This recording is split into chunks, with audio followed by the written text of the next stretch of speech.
What the hell happened to SmackDown? It went from being the undeniable best show of the week to consistently being the worst. SmackDown was a show where stories progressed and top tier matches were taking place. Now it's just a soulless show that has structure but no real importance throughout. I'll tell you what the problem is. It's the fact that nothing is happening during the shows to make you want to watch the next. For the past 3 weeks, SmackDown has ended in the same exact way. And this is concerning because it feels like they are just trying to throw whatever sticks until Roman Reigns comes back. Cody's title reign hasn't felt like it has taken the strides needed because the major pieces of his story are missing. Cody is missing that fire in his character to truly get behind him. Right now, all of his promos just sound like rinse and repeat, and it gets pretty boring. It's like no matter what you do, he's not going to get to that level of pissed off that gets you interested into what he's going to do next. The main champion should be having the best story in the company, but it feels like he is in the most boring week to week story so far. People will constantly tell you to give it time when we are in the midst of a boring weekly basis. For some reason, Cody Rhodes gets all the excuses for his title reign to be boring, but the moment Damian Priest makes one little mistake, they want the title off of him immediately. Cody hasn't given me a reason to care about his title reign so far, and the only thing of value that came out of it was the second half of his feud with AJ. The first part of that feud was just put together to give Cody his first opponent, and his feud with Logan Paul was just politicking to the top at its finest. Now he's going to the main event SummerSlam against Solo, and the only thing people care about is the potential return of Roman Reigns at the end. Solo Sikoa and his version of the Bloodline is honestly just filler at this point. Nobody wants Solo Sikoa to win the WWE Championship, which makes this whole build feel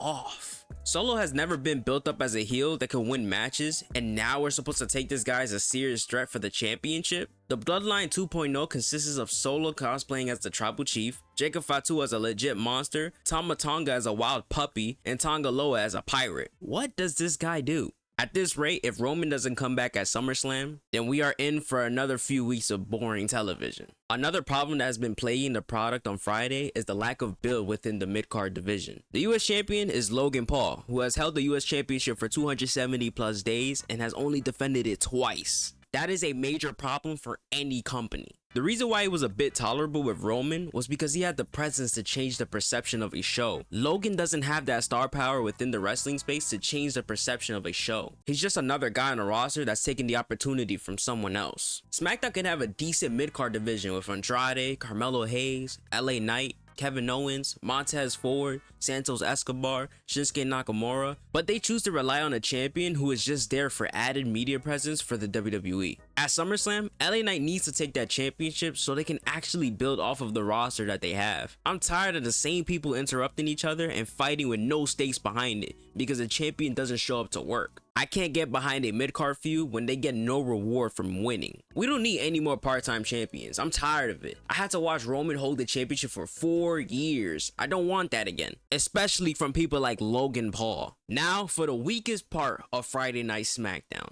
The tag team division. We were promised that the tag team division was going to receive more love after WrestleMania, and since then, they haven't been defended on a PLE since WrestleMania. That is pathetic and a perfect way to tell your fans that you do not care about the division. The tag division hasn't had a story that is interesting enough in a while and has just been heatless matches with #1 contender spots to face the champs at the next show. It's honestly sad because they have a pretty decent tag team division. The Street Profits, Legado del Fantasma, Pretty Deadly, Baron Corbin and Apollo Crews, DIY, The Good Brothers, and they never give them ample time to flourish their characters or establish that they are important enough to invest into their matches. Austin Theory and Grayson Waller did absolutely nothing with those titles, and DIY is looking like the most obvious transitional champions in a while. Since winning those championships, DIY hasn't been an essential part of television, and they were made to look like fools and they got destroyed by Jacob Fatu. I will forever be against tag teams getting destroyed by one person. I really don't want the Tongans to win the championship because I would prefer the Bloodline story to be strictly family based. The tag team matches are my favorite, and the fact that WWE never really capitalized off the immense talent that they have really baffles me. Raw has the same problems with the tag team division not receiving love, but at least the rest of the show is decent enough to take that bullet to the chest. SmackDown is extremely boring all around, so the problems are more apparent. Another problem that I have with SmackDown is the women's division. As of recently, the story for SummerSlam finally has picked up after Tiffany Stratton won her briefcase, but I would be lying to you if I said I was enjoying the women's side of things before that. It's more of the same cast of women having the same matches over and over, and it just doesn't garner any interest from me. Bayley has just not been clicking as a champion ever since she won the the championship. Her babyface character just isn't compelling to me, and she is not the best in terms of her promo ability. I feel bad for her because it isn't entirely her fault. It's the creative's job to make the champion look and feel as if they are the top of the chain, but they have seemed to leave Bayley out of anything that will make you care about her. I remember the first month of her reign and going, did they forget about her? She was left off of promotional material, she was left off of PLEs, and it just felt like WWE didn't acknowledge her as one of their champions. Rhea Ripley was getting more time in the spotlight, and she was injured for a majority of Bayley's run as champion. Jade Cargill got more time in the spotlight, and she has barely done anything in WWE so far. Even Tiffany Stratton was getting more attention than Bayley, and she just recently got drafted to the main roster. WWE clearly prioritizes many other talent over their current women's champion. Imagine the meltdown that the fans would have if Cody was booked just like Bayley. I wouldn't be surprised if Bayley drops the title to Nia Jax, but it sure does suck that she hasn't been properly booked as the champion.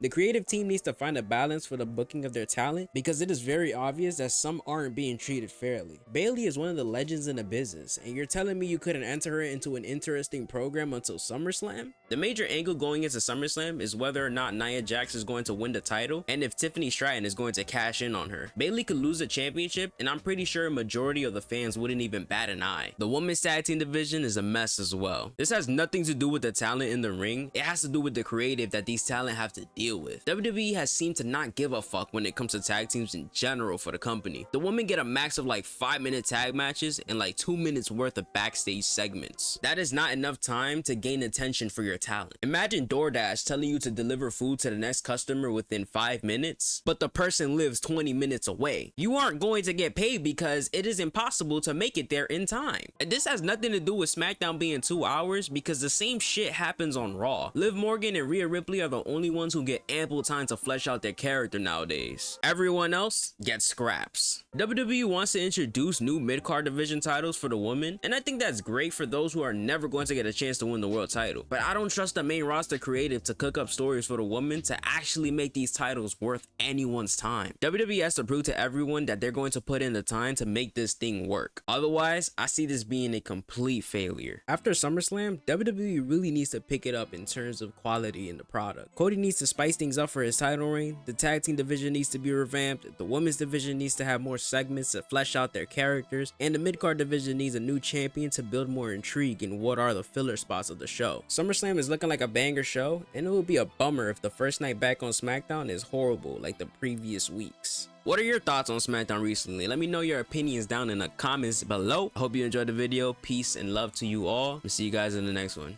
I'm out of here.